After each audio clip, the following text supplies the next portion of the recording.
Over the past 3 years, the Wrestleverse has continued to expand like never before. Sanctioned and unsanctioned fight leagues, wrestling promotions, underground fight clubs, and narrative correctors. The Wrestleverse continues to become ever more connected with each passing second, opening doors to dream matches fans never thought were possible. Now, fight promotions across the globe are allowing wrestlers to compete in competitive markets, creating a broader portfolio for the competitors and a hell of a lot of amazing fight cards for the Wrestleverse. This is a Wrestleverse Top 10.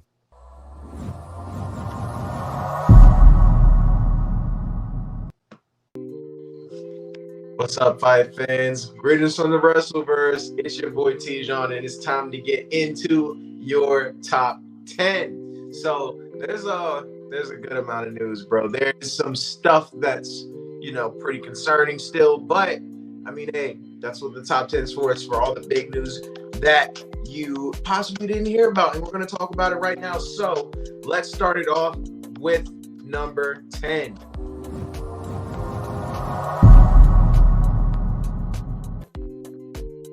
All right, so it seems like the devil himself is right back at it again with some possible new cuts to the WWE roster. Now, it has been rumored that apparently they are not done, and they are apparently about to start making some serious decisions when it comes to who remains on the roster.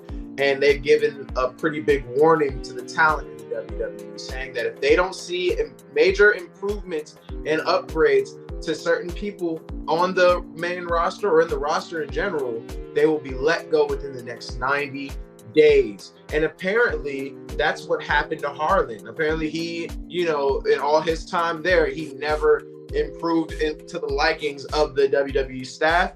So he was let go. That is the thing in the rumor mill that's being said, So I don't know if that's 100% true. I like this character. I thought that was exactly who he was supposed to be, but, apparently that's not the case with the higher-ups. So, yeah, big warning out there for, all the talent that's in the WWE, because they seem to be ready and willing to clear house. But in addition to that, there's some huge news that's coming in the future. Not too far future, but far enough. But it is big news. So let's get into the next one at number 9.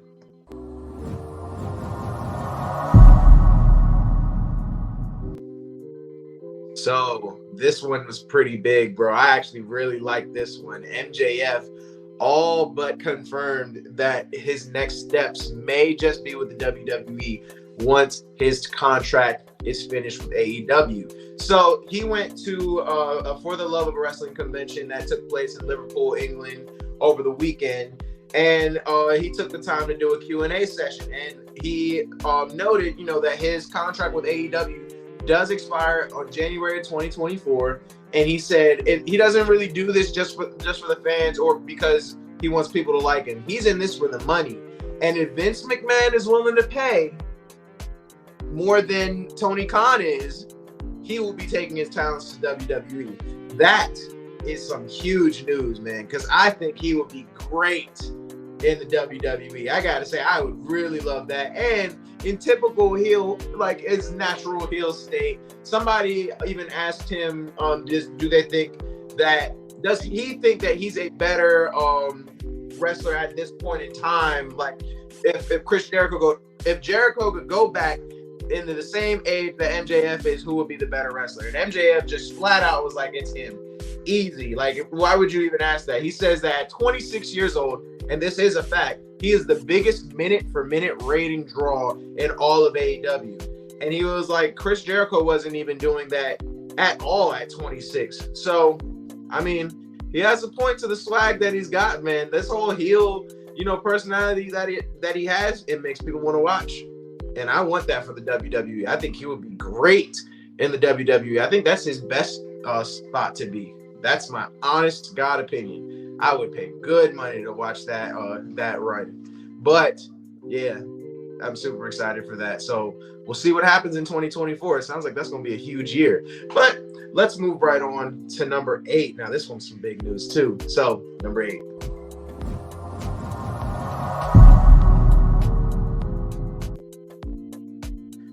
Oh man, so love is in the air, guys, between these two stars who are in different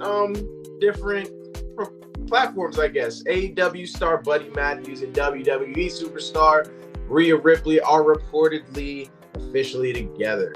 And she kind of made that, like, you know, they've been making little cute little posts together. They do work out together all the time, and you see that here. But on Twitter, apparently somebody asked, what does Buddy Matthews have that they don't? And she quote tweeted and said, me. So I think it's official, man. It's pretty cute things. We got to add some lighthearted stuff here. And yeah, congrats to them. They're going to be a power couple for real, for real. And I think that it's so dope because they're both super, like, I guess, dark characters in a way. I guess because, you know, he's in the House of Black. She's about to join Judgment Day. So it all works out. I wish AEW and WWE could do some crossovers. It'll never happen. But that would be kind of cool to see, right? Like, that would be pretty fucking dope. But, I mean, you never know. Maybe we'll see it later. But they do stream a lot. So you do see that on the away from, you know, the Wrestleverse. But they do have a little thing going on. So, you know, pretty cute vomity stuff still. It's definitely noteworthy. But let's move right on to number 7.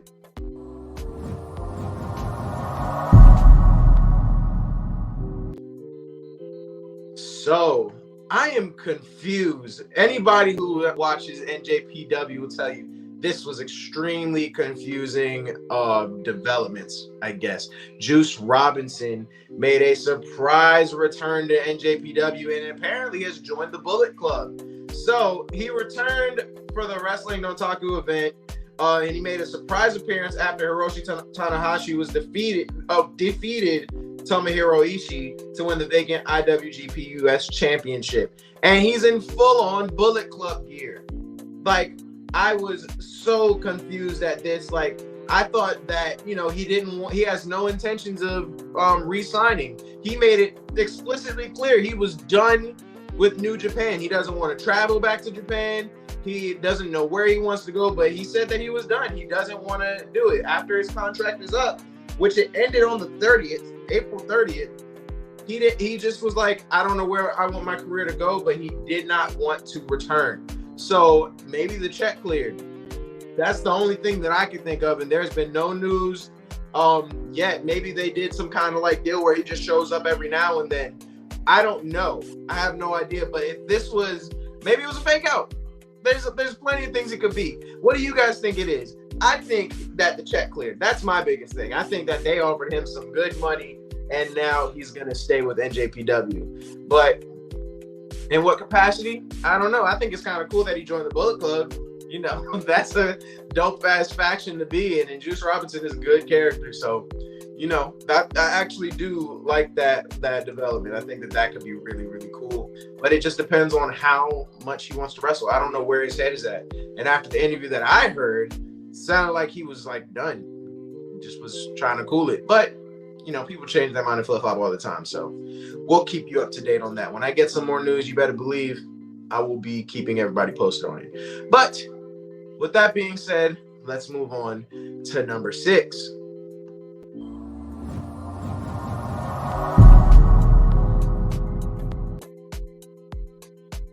All right, so I've been saying I was gonna keep everybody up to date. For those who didn't watch it, that Katie Taylor and Amanda Serrano fight that had all the WWE stars in the presence of it as well. Katie Taylor got the victory by unanimous decision. And I mean, it was a pretty, I won't say landslide or one-sided victory, but the scorecards indicated 97-93, 96-93. And for some reason, the other judge said Serrano won 96-94. I didn't see that. I saw Katie Taylor winning by pretty big numbers. I would say it was like a 97-93 myself. But with that being said, I mean, I had to get the picture of her with the custom women's championship belt. It had to be done. So congrats to Katie Taylor for getting the dub, staying undefeated, keeping all her belts, and then adding one to her collection. Super dope. And it does count as the Wrestleverse because some stars were there. So I don't want to hear it. Look at that belt though, too. That's pretty freaking awesome. That's so cool. Oh, this was a spoiler. Don't look at that yet until I move us on to number 5, which I'll do right now. So get ready for number 5.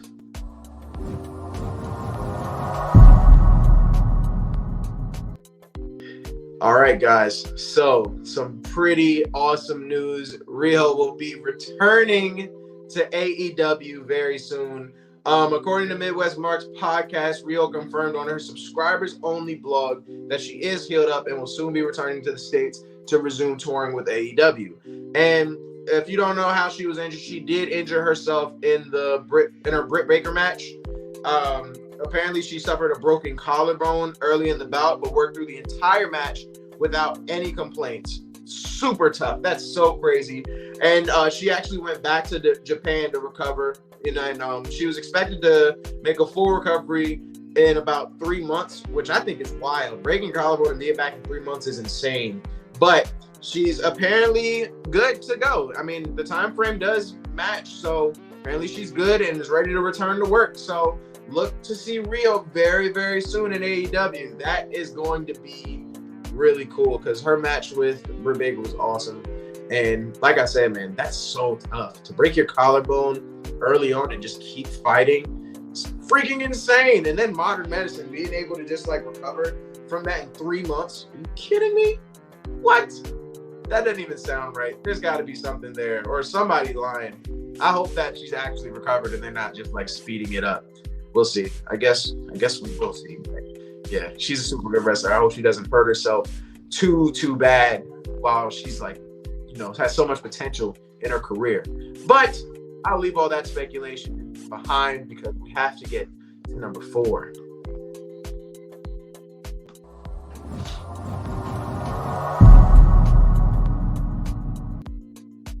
All right, so finally, somebody said something about the whole Imperium debacle that I've been talking about because I still don't understand it. And who better than to talk about it than Gunnzer himself? So Gunnzer actually had an interview and actually talked about, transitioning up into the main roster and the whole split between Imperium. And so getting into the first thing, he did say that he thinks that the timing was perfect for him specifically to transfer to the big roster. I mean, he was making huge waves in NXT UK and in his short stint in NXT, everybody was already calling for the main roster. I was one of those guys as well, but I didn't think that Imperium was ready, and I definitely didn't see them splitting Imperium.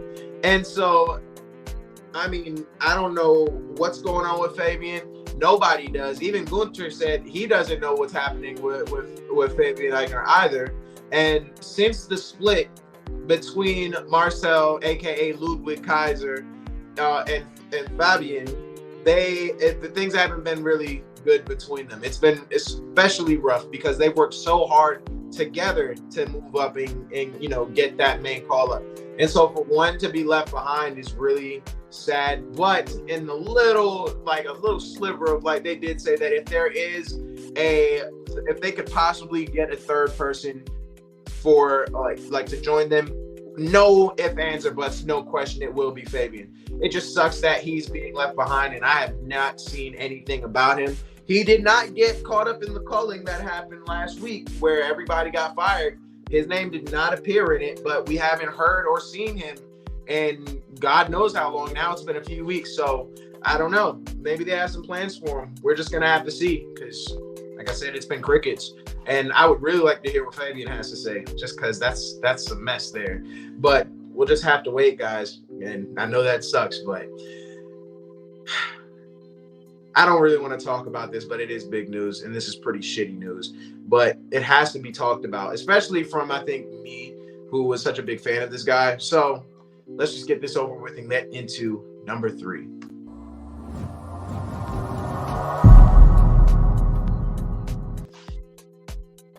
All right, so like I said, man, I do not want to talk about this, but this is what the top 10 is for. It's huge news. And I mean, this was especially big news because of just the timing of everything and the fact that I have been a vocal fan. Me and a few of our co-hosts here have been vocal fans of this guy, but the news just keeps getting more and more grim about the situation, and I do feel bad for the victims. So if you don't know who I'm talking about Chris Dickinson. Another former partner has come forward on Twitter validating everything that Christina Von Eerie has said. And if you didn't watch the last top 10 that I did, we did talk about how Christina Von Eerie has come out and said, has come out and talked about the abuse that she went through with Chris Dickinson, which then led to Chris Dickinson pulling out of that GCW In Too Deep event over the weekend. So in a Twitter post, it turns out that the victim, who I did not get her name. I don't remember what her name is. It was just her tweets. And I don't want to just call her by her tweets. I want to get her name. But she said that basically everything that Christina said was true. He even bragged to her about ruining Christina's career. His main thing that she said is that he didn't like even the nameless victim to get into wrestling at all. He was extremely toxic. He followed her on secret accounts, screenshotting posts and acting like it was other people sending it to him. It was just a lot of mentally abusive behavior. And the reason why she stayed silent for so long was because his family was so great and she didn't want to put his family through that scrutiny. But hearing Christina get all the bashings that she got about lying and being accused of lying is, one, it's not fair, and two, it's really unwarranted. Like, why would she do that? And I get the timing of it with him just signing to a promotion, but it's still like, you can't blame the victim. And that's why I said I didn't want to hear or say anything until I heard more. And now that a second report has come out, or a second victim has come out and basically echoed the same things, it's really damning. It is. So, major, huge love for the victims. And it's really shameful that, this is the society that we're in, where people are too afraid to come forward just from, the society that we're in. So it's really bad. And I really hope that, they get some kind of peace and some, restitution from coming forward, because like I said, it really is a shame. And the fact that Chris Dickinson has yet to say anything still is also damn. You can't be silent when things like this happen. There's got to be something. I'm very against just being radio silent when something like this happens or something like this comes out. So yeah, but like I said, I really wanted to talk about it and get it over with. So with that being said, we got some even more sad news at number 2. Not a sad note.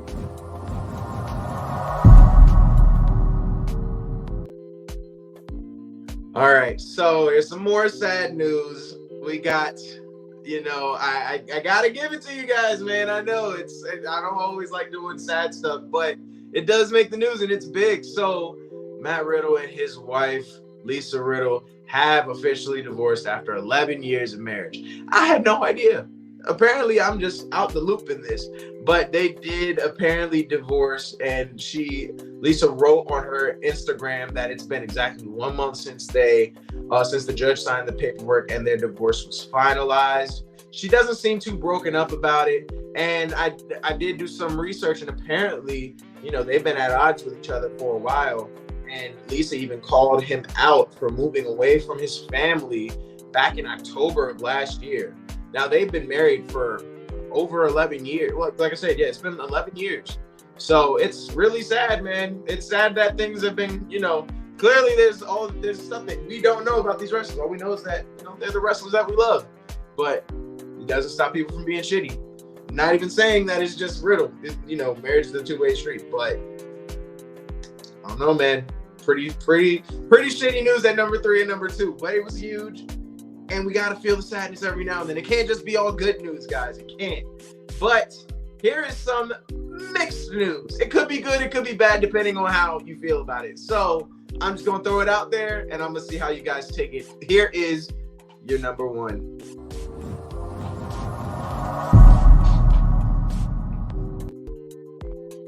All right. So there is this huge chatter now. Just broke out today, or at least I just heard about it today, that Roderick Strong wants out of the WWE. He has apparently requested his release multiple times now. And the WWE apparently has denied each and every request. He is apparently very frustrated with many things that have happened over the past year. And, he's just, from what I hear, he's fed up. The WWE reportedly tried to have him change his name, and he was not going for that. He wasn't in the NXT releases from last Friday. He didn't get cut, and people were surprised about that in his circle because he's been very clear that he wants out. So the fact that he hasn't been cut has surprised, the people that did know about the situation. But apparently he has remained very professional this entire time, hasn't done anything crazy. But, maybe that'll change because he's not getting his way. But apparently the WWE does have some creative plans that involve him, and that's why they keep denying his requests. But it doesn't sound like he cares. So, the best way to get out your contract is to start wrestling shitty. But that couldn't hurt your chances of getting into a different promotion because he probably wants some creative control. Don't read into context about how I said that. I'm not saying you should go to control your narrative, but it would be kind of cool. It would be kind of cool. I wouldn't mind that. But that is your top 10 Wrestleverse top 10 news for today. Like I said, it was a whole lot, and it was some big news, so I couldn't not tell you guys about it. The good, the bad, the ugly, you get it all here because we can't control the news. The news is the news. But I do see that we got some comments, and of course it's from my boy Keith. So we're gonna first, he asked me what time is Raw. 8 o'clock, bro. You got an hour and a half. And then I will be live tweeting it, and then we'll do the rundown tomorrow morning, 8 a.m. as usual. So what else you got for me? Who's wrestling on the New Japan versus AEW show? They haven't come out with a list yet, I don't think. I haven't seen it yet. Somebody correct me if they did. I'll even start looking it up. But I don't think that they've come out with like an actual card yet. But you better believe there'll be some huge names on it. I know Tony Khan has gone on record and said that there will be some dream matches that nobody has thought we'd ever see. So that'll be pretty awesome. I wish Kenny Omega could wrestle. I do, but he's still hurt. But that would have been really awesome. I'm sure there will be another collab down the line. But like I said, guys, that's all I got for you guys today. So I'm going to end it off here. Thank you guys for watching. As always, like, comment, share, and subscribe to Take It to the Ring. Follow us on Instagram and Twitter. TTR Wrestling is on Instagram. Take It to the Ring on Twitter. All Real Crew, where I'm almost done setting it up. I promise, I'm almost done setting it up. So we have All Real Crew coming. We're doing another episode on Saturday. Check out the one that just passed on this past weekend. It was super fun, and we got some questions in there too on our Twitter, just like to keep you guys active because we had a lot of questions, and we're gonna start tweeting while we're podcasting just to like keep everything going, and so you guys can get into the arguments because not everybody likes to comment, but a lot of people like to tweet. So we love the discourse. But that's all I got, guys. So I will see you guys at 8 p.m. Yep, so in like an hour and a half while we're live tweeting, and then I'll see you guys tomorrow for the rundown, the top 5, and whatever the hell else I got going on, I'll be there. So until then, though, guys, it's your boy T-John. Thanks for watching. Keep it real.